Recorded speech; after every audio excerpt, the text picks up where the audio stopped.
Hello students, welcome to educational videos.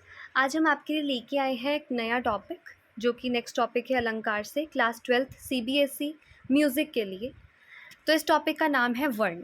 सबसे पहले हमें देखना होगा कि वर्ण क्या होते हैं। It implies the activity of singing, right, and that is known as varna. There are various types and forms of singing notes. मतलब वर्ण मेनली नोट्स ही होते हैं, जैसे मैंने आपको अलंकार में भी बताया था, जैसे सा रे गा मा पा धा नी सा। ठीक है, ये 7 जो होते हैं वो वर्ण होते हैं, म्यूज़िक में यूज़ होते हैं। और इनकी वेरियस टाइप्स होती हैं। अब टाइप्स कैसे होती हैं, जैसे कई लो नोट से हायर नोट पे जाते हैं, ठीक है, और कई हायर टू लोअर नोट्स आते हैं। इसलिए इनके 4 मेन टाइप्स होते हैं। 4 मेन टाइप्स होते हैं। फर्स्ट टाइप होता है स्थायी वर्ण, दूसरा होता है आरोही वर्ण, तीसरा होता है अवरोही वर्ण एंड फोर्थ इज संचारी वर्ण। ठीक है, पहला वर्ण हमें क्या कहता है, व्हेन वन नोट इज संग again and again which implies a standing note. Like एक ही स्वर को हम बार बार गाएं, एक ही स्वर को बार बार, जैसे सा को बहुत बार गाएं हम, सा, ठीक है, उसके बाद रे हो गया, रे, इनको हम बार बार से गा रहे हैं, इसलिए इनको क्या कहते हैं, स्थायी वर्ण।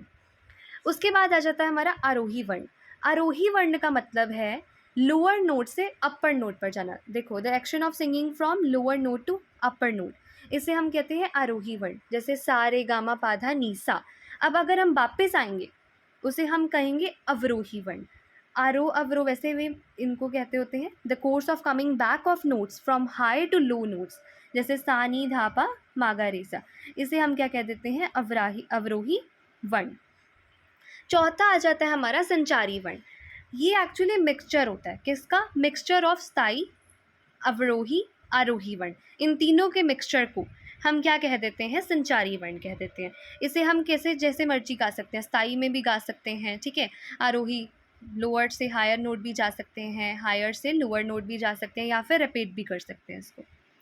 उसके बाद इंपॉर्टेंस देख लेते हैं वर्ण की क्या है, ये पूछी जाती है सीबीएसई के एग्जाम में।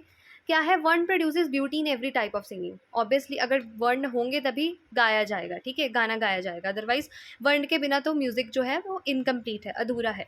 इफ अ राग इज प्लेड और sang in a correct manner and conduct of स्वर इज करेक्ट, देन ओनली राग बिकम्स एंटरटेनिंग। तभी राग एंटरटेनिंग बन सकता है अगर वर्ण करेक्ट मैनर में गाए जाए। तो ये हमारा था वर्ण का टॉपिक। इसलिए प्यारे से टॉपिक्स देखने के लिए आप मेरे चैनल को फॉलो कीजिए और सब्सक्राइब, लाइक एंड शेयर ज़रूर करना। Thank you.